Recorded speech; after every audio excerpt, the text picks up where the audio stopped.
Es una expresión dura, los 10 mandamientos. Todos los que crecimos en un hogar cristiano, de pequeños, una de las primeras cosas que aprendimos de memoria fueron los 10 mandamientos.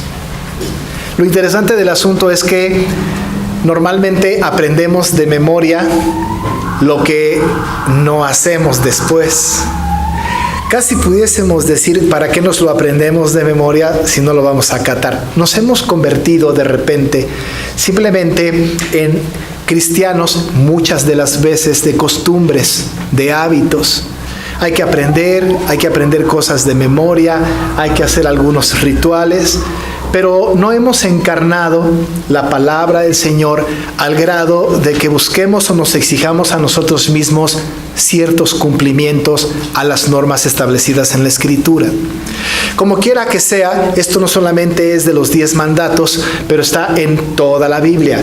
Toda la Biblia está llena no de sugerencias, sino de mandamientos. Establece normas de conducta, dice lo que debemos de creer, nos prohíbe cosas que tenemos que evitar, nos insta a hacer cosas que debemos nosotros hacer.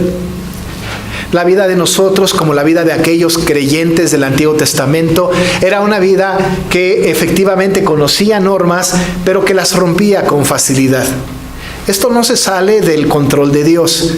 Cuando Dios puso los 10 mandatos para estas personas allá en el desierto, cuando salieron de Egipto, Dios no estaba pensando con esto se va a solucionar todo y todos van a ser muy obedientes y yo ya no voy a tener problemas de desobediencia, de ninguna manera. El Señor sabía perfectamente bien que el pueblo al cual estaba mandando los mandamientos era un pueblo, como la Biblia misma lo llama, contumaz y rebelde. Era un pueblo necio de corazón, era un pueblo proclive a el mal, a ir con otros dioses, a atender otras lealtades.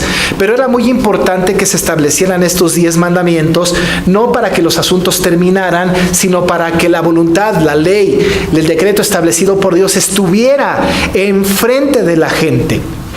Cuando nosotros estábamos analizando la introducción de estos mandamientos, los 2 sermones anteriores, hablábamos de que la ley no puede existir sin la gracia y que la gracia no puede existir sin la ley. Sería muy malo de nuestra parte dividirlo, decir la época, la era de la ley, la era de la gracia. En el Nuevo Testamento encontramos la ley en la gracia y en el Antiguo Testamento encontramos la gracia en la ley. No podemos de ninguna manera dividirlo. Pero ¿cómo funciona esto? ¿De qué manera tenemos nosotros en la ley gracia? Es muy difícil encontrar gracia en la ley, porque la ley aparentemente es una sucesión de asuntos que tienen que ver, no hagas, no hagas, no hagas, no hagas, no hagas. ¿Dónde hay gracia? Si yo le dijera a mis hijos todo el tiempo, no hagas esto, no hagas aquello, no hagas lo demás allá, te prohíbo esto, te prohíbo aquello, dirían ellos, dame una oportunidad de algo que sí pueda hacer. Quiero encontrar gracia. Y normalmente nos es difícil encontrar gracia en una serie de mandatos. Y además imposibles prácticamente de cumplir, por lo menos la mitad, o si no es que todos ellos. Es muy complicado. ¿Dónde está la gracia? Es muy interesante, no lo vamos a estudiar en plenitud ahora, pero el apóstol Pablo, tanto a los Gálatas como a los romanos, les habla de la ley y les dice de la ley que hay gracia, en el sentido de que la ley es para nosotros como un espejo, es como algo que nos hace recordar nuestra condición y entender nuestra necesidad de un Salvador y de saber que la ley nos confronta con nosotros mismos.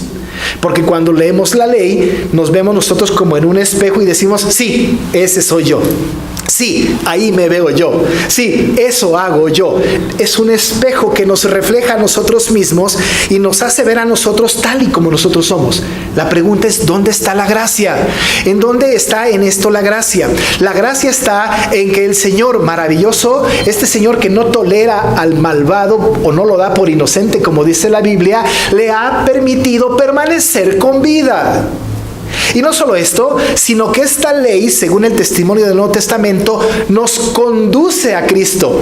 Le llama ayo, como una niñera. Es como si la ley nos tomara de la mano y nos llevara a Cristo de la mano. La ley es útil para la gracia y no hay ley sin gracia. La gracia es útil para la salvación, pero no hay gracia sin ley. Interesante. Tenemos que estudiarlo más a fondo. Ahora solamente estamos en estos 10 mandatos. Pero tenemos que entender pues que estos mandamientos son pues un reflejo, una imagen en donde nosotros nos vemos. Como nosotros nos vemos en esta ley o en estos mandatos, tenemos que estudiarlos. Algo que sucedía en la época de los judíos es que los judíos aprendían la ley. No solamente la repetían como nosotros lo hemos hecho hoy en una lectura. No, meditaban en la ley.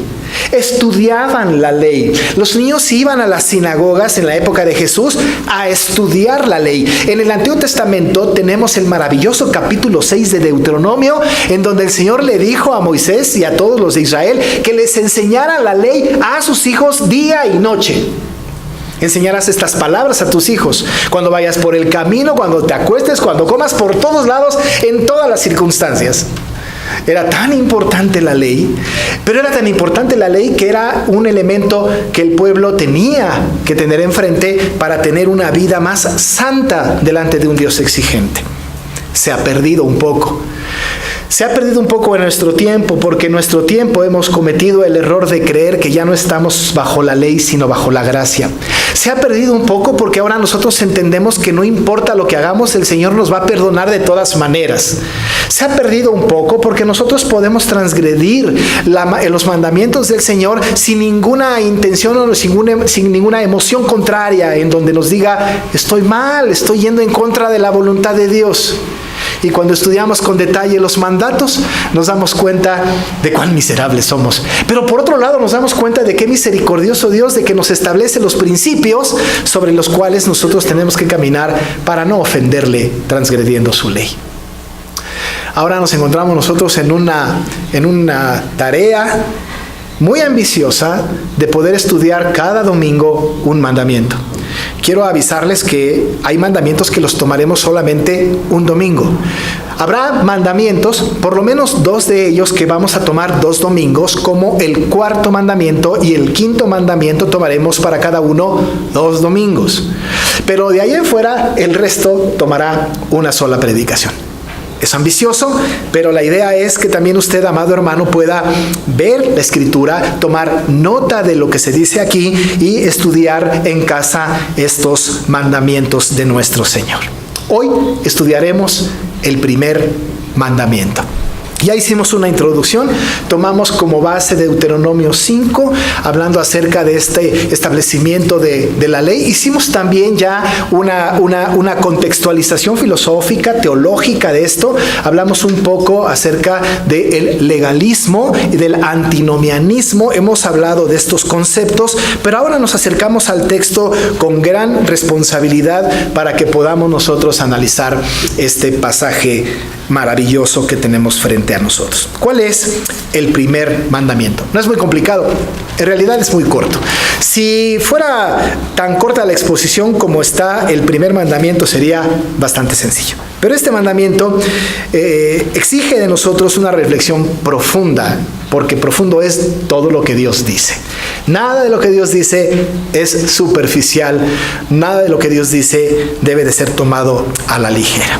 El texto bíblico que hemos leído ya en Éxodo dice: y habló Dios todas estas palabras diciendo: yo soy Jehová tu Dios, que te saqué de la tierra de Egipto, de casa de servidumbre. Y dice el primer mandamiento: no tendrás dioses ajenos delante de mí. No tendrás dioses ajenos delante de mí. Más adelante vamos a ver en el versículo 5 que el Señor es un Dios celoso. Vamos a entender que el Señor quiere todo para Él. Él quiere absolutamente todo para Él. Y en este primer mandato nos habla acerca de un concepto que tenemos que tener nosotros muy presentes. Dios nos está pidiendo algo. Está haciendo para nosotros una petición que tiene que ver con su celo. Una petición que tiene que ver con un amor que solamente le tenemos que prodigar a Él. Nos está pidiendo una lealtad absoluta, ciega, sin restricción. Cuando el Señor a Moisés le entrega las 2 tablas de la ley, la primera tabla que tiene que ver con el amor a Dios por sobre todas las cosas, y la segunda tabla, los siguientes mandamientos que tienen que ver con el amor al prójimo, cuando establece esto, el Señor se pone en primer lugar. No va a empezar el Señor con ama a tu prójimo, no codicies, no mates, no, empieza con Él. Todo empieza con Él, todo surge a partir de Él. No podemos de ninguna manera nosotros presuponer que podemos tener una maravillosa relación horizontal, lo hemos dicho, sin antes tener una maravillosa relación vertical. Si mi relación vertical con el Señor no está bien, no va a ser posible que yo tenga una relación horizontal correcta. Yo le puedo amar a usted muchísimo, pero si yo no amo al Señor por sobre todas las cosas y obedezco lo que el Señor me pide, el amor que tenemos usted y yo es más bien filial que ágape. Es más filial que un resultado de una obediencia al Creador. De tal manera que empieza con Él, Dios con Él. ¿Y por qué lo hace? Porque en la época en que el pueblo ha salido de Egipto, ha tenido una mala costumbre. Ha tenido malas experiencias, malas decisiones. El contexto de la historia bíblica nos habla de que el pueblo de Israel estuvo esclavo 430 años en Egipto. Y fueron esclavos que no solamente crecieron muchas generaciones ahí, sino que aprendieron la cultura de ahí. Uno diría, nada más la cultura, pero no solamente la cultura, sino que empezaron incluso ellos a adorar a los dioses de los egipcios. Empezaron ellos a ofrecer sacrificios a los dioses egipcios. Empezaron ellos a coquetear con la idolatría egipcia. Empezaron a creer que los dioses egipcios eran más importantes. Las razones, dicen los historiadores del Antiguo Testamento, son varias. Una de las cuales pudiera ser que después de muchos años, el Jehová de los ejércitos se había convertido en una historia del pasado. Imagínense 400 años. Una historia que pasó. Quizá algunos incluso lo hubiesen pensado como nosotros lo pensaremos hoy, como un mito. Una historia de nuestros padres que se inventaron. Cuando Dios no era tan personal, o aparentemente no era tan personal en Egipto, aquellos empezaron a jugar con otras ideologías, con otros dioses, y empezaron a coquetear con otros dioses. Cuando se van al desierto por mandato de Dios. El pueblo empezó a experimentar a este Dios personal, a este Dios maravilloso, a este Dios que habla, a este Dios que se manifiesta, que se revela. Porque dice la Biblia, y habló Dios todas estas palabras diciendo, tenemos a un Dios que habla, un Dios que se comunica, un Dios que se manifiesta en la naturaleza. Esto lo están aprendiendo en el desierto, y entonces su paradigma empieza a cambiar y sus ideales tienen que empezar a cambiar, pero qué difícil es cambiar ideales. Cuando se encuentran allá en el desierto ahora, no sabiendo vivir en libertad, pero dependiendo de un Dios al que no ven, pero que ahora oyen y que ahora son sensibles a su presencia, el Señor en un momento dado les va a mandar estas tablas de la ley para establecer sus principios. El pueblo había andado en la idolatría. El pueblo estaba siguiendo a otros dioses. Tal era su tendencia, que cuando Moisés subió al monte y se tardó, Aarón, para satisfacer la ira del pueblo, tuvo que hacer un becerro de oro, porque necesitaban un ídolo, necesitaban un Dios, necesitaban a alguien a quien adorar. Esa era su costumbre. A eso estaban habituados. Y entonces el Señor va a escribir esto y les va a prohibir terminantemente: no tendrás dioses ajenos delante de mí. No significa que puedes tener dioses ajenos cuando no estoy presente. Yo me acuerdo cuando era pequeño, mi mamá decía alguna vez, mira, si vas a hacer eso, hazlo, pero que no te vea. ¿No? Los papás son así, ¿no? Es decir, si lo vas a hacer, hazlo, pero que yo no te vea. Era una restricción con cierta indulto, con cierto permiso, ¿no? Hazlo, pero que yo no te vea. Dios no está estableciendo este principio, no está diciendo no tendrás dioses delante de mí, pero cuando no estés delante de mí, ten dioses ajenos. No era posible, por dos razones, una teológica y la otra lógica. La teológica es porque no hay forma en que el ser humano no esté delante de Dios.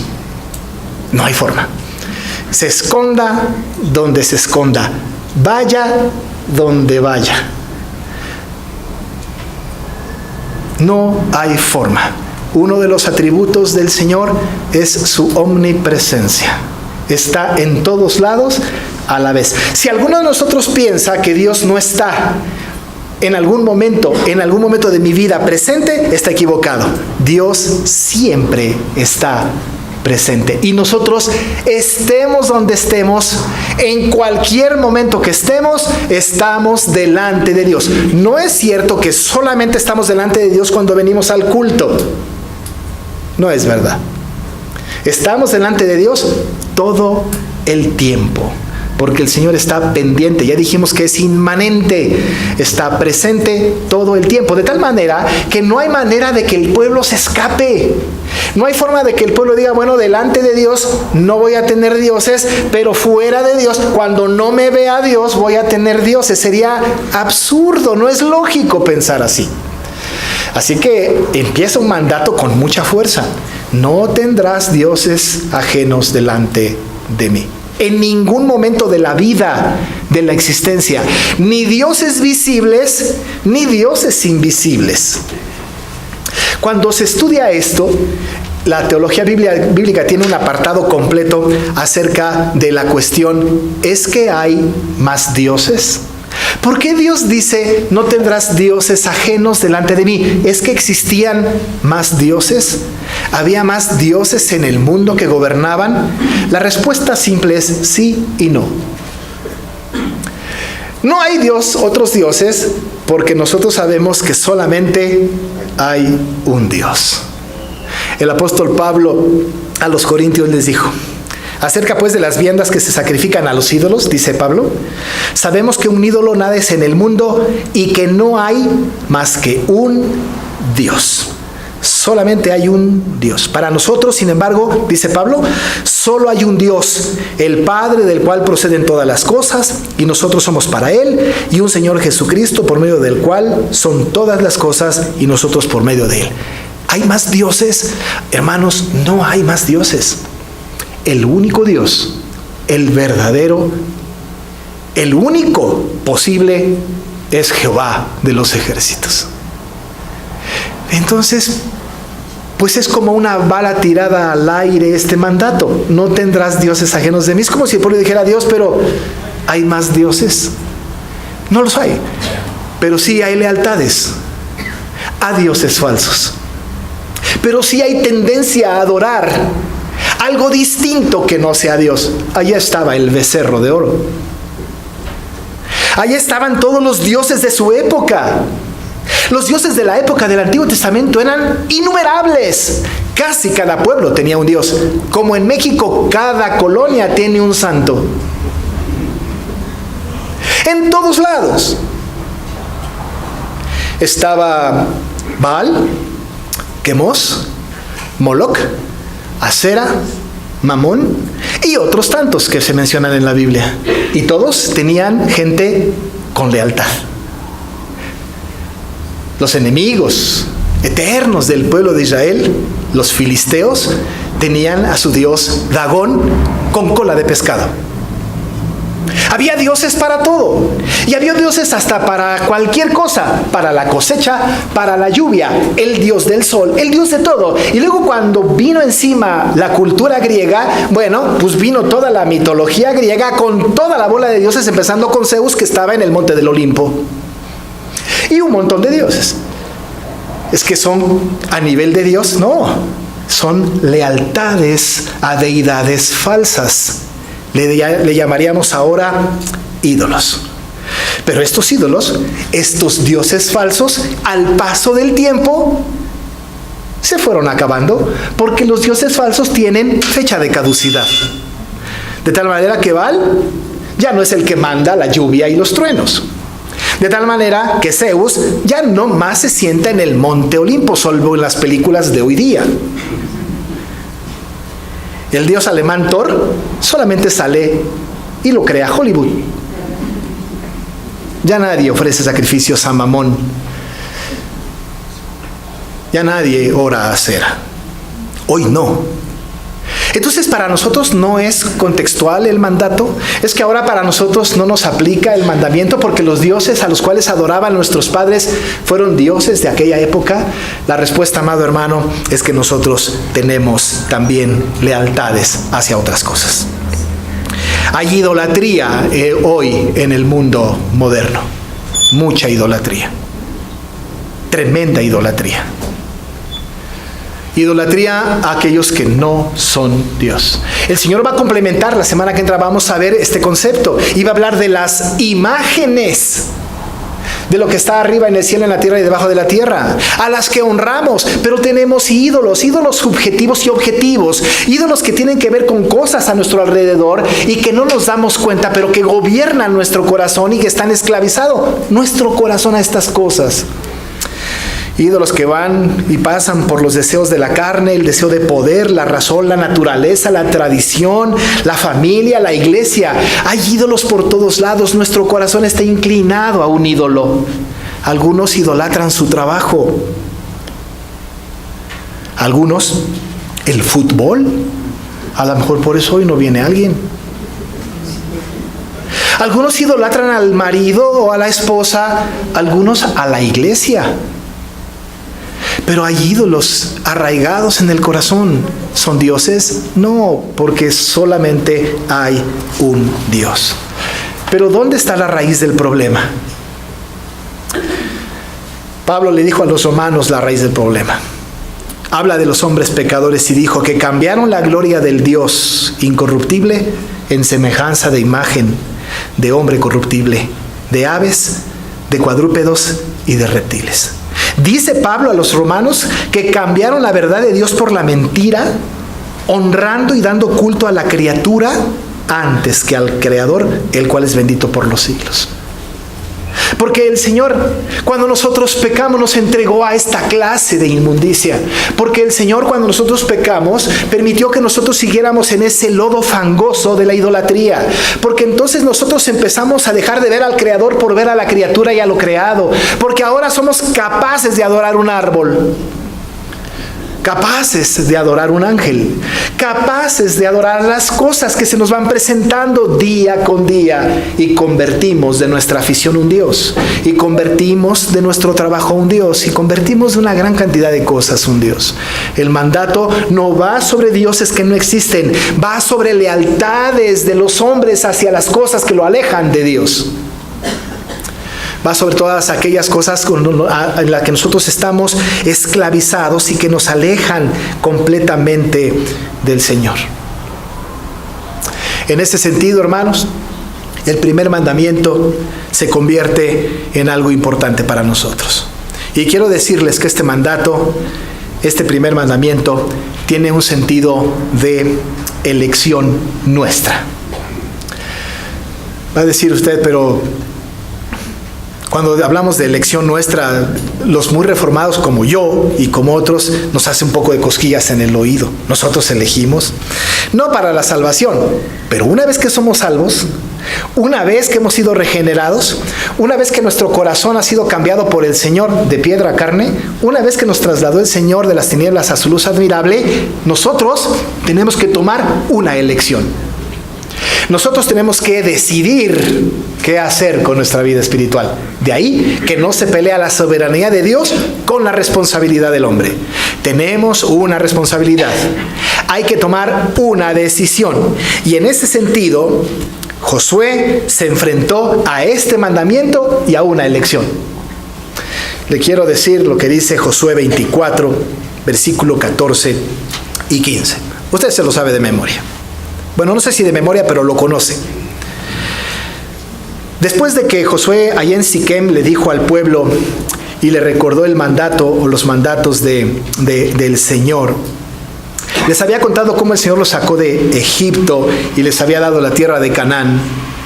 Y después de llamar la atención del pueblo les dijo: ahora pues, Josué dijo al pueblo, temed a Jehová y servirle con integridad y en verdad. Y dice, y quitad de entre vosotros los dioses a los cuales sirvieron vuestros padres del otro lado del río y en Egipto, y servid a Jehová.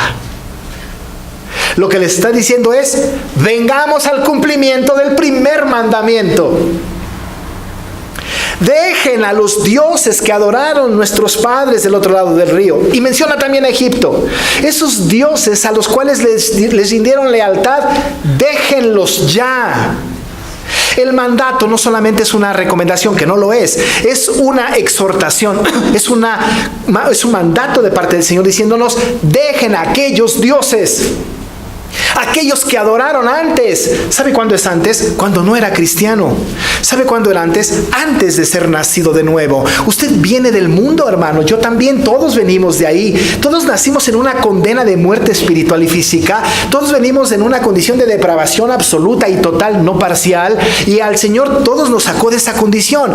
Pero hay muchos creyentes que siguen anclados a esa vida, que siguen adorando a esos dioses. Y no estoy hablando de religión, estoy hablando de lealtades del corazón. Cuando decimos, es que yo siempre he sido así, no voy a cambiar, está atado a una lealtad equivocada. Dice Josué al pueblo, olvídense, quítense de todos estos dioses a los cuales sirvieron sus padres, déjenlos. Por completo. Por completo. Música que no debemos escuchar. Películas que no debemos ver. Compañías que no debemos conservar. Acciones que no debemos de seguir tomando. No podemos darnos licencias de esta naturaleza. Tenemos que dejar, porque el primer mandamiento exige, no tendrás dioses ajenos delante de mí. Nuestras lealtades tienen que cambiar por completo, pero es una decisión nuestra. Josué siguió diciendo, y si mal os parece servir a Jehová, escogeos hoy a quien sirváis. Tomen su decisión. Si no quieren obedecer al Señor, si quieren seguir teniendo dioses ajenos, lealtades ajenas al Señor, elijan entonces a quién van a servir. Tomen una determinación.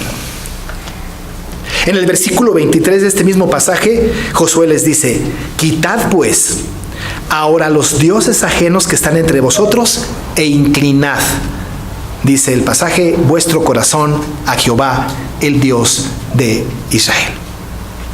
Amado hermano, tenemos que atender este mandato. Ninguno de nosotros puede tener dos lealtades. No podemos poner a Dios en nuestros devocionales y al diablo en nuestros negocios. No podemos nosotros andar dando tumbos por el mundo teniendo lealtades equivocadas, hermano. Usted es cristiano 24 horas al día, 7 días de la semana, el resto de su vida. No podemos nosotros de ninguna manera tener lealtades en donde ofendamos a Dios toda la semana y el domingo pensemos que venimos a expiar una culpa. No tendrás dioses ajenos delante de mí, exige una lealtad sin condición al Señor, creador del cielo y de la tierra. Le dijo el Señor allá en Mateo 6:24, que ninguno puede servir a dos señores, porque o aborrecerá al uno y amará al otro, o estimará al uno y menospreciará al otro. No podéis servir a Dios y a las riquezas. No se puede tener dos lealtades. Moisés, cuando está recibiendo estas tablas, está llevando tal cual el Señor le había mandado llevar mensaje al pueblo. Elías, en el Monte Carmelo, le dijo al pueblo, ¿hasta cuándo claudicaréis entre dos pensamientos? Si Jehová es vuestro Dios, seguidle, y si es Baal, vayan en pos de Baal, pero no anden con que aquí y acá, no tendrás dioses ajenos delante de mí. No puedes jugar con dos lealtades. Decídete ya. A la iglesia de Apocalipsis le dijo, ojalá fueses frío o caliente, pero por cuanto eres tibio, te vomitaré de mi boca. Dios exige lealtad absoluta. El mandato nos pide, amado hermano, que tengamos una lealtad plena y absoluta con el Señor de la creación.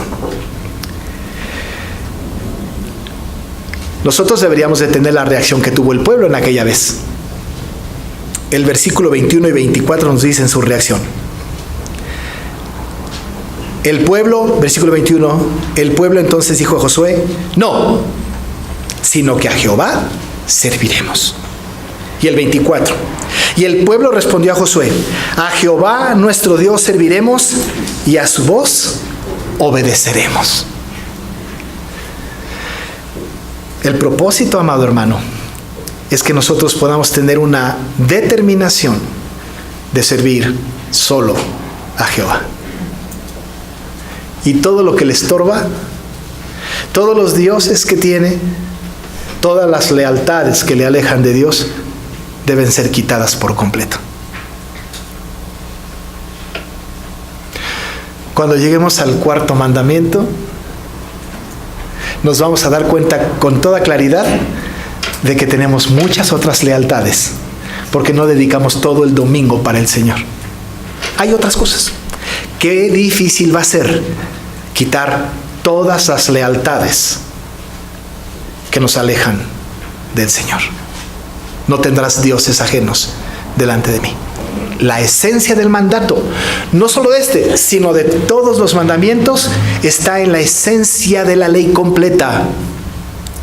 El pueblo repetía la Shema para confirmar su lealtad. La Shema está en Deuteronomio 6, 4 y 5. Oye Israel, Jehová nuestro Dios, Jehová uno es. Y amarás al Señor tu Dios con todo tu corazón, con toda tu alma y con todas tus fuerzas. Este es el mandato. La lealtad absoluta surge del amor redimido. Cuando amamos al Señor, obedecemos sus mandatos y pensamos nosotros, oye Israel, Jehová nuestro Dios, Jehová uno es. Y amamos al Señor y le somos leales al Señor hoy y siempre. No es fácil el primer mandamiento, pero está claro. No tendrás dioses ajenos delante de mí.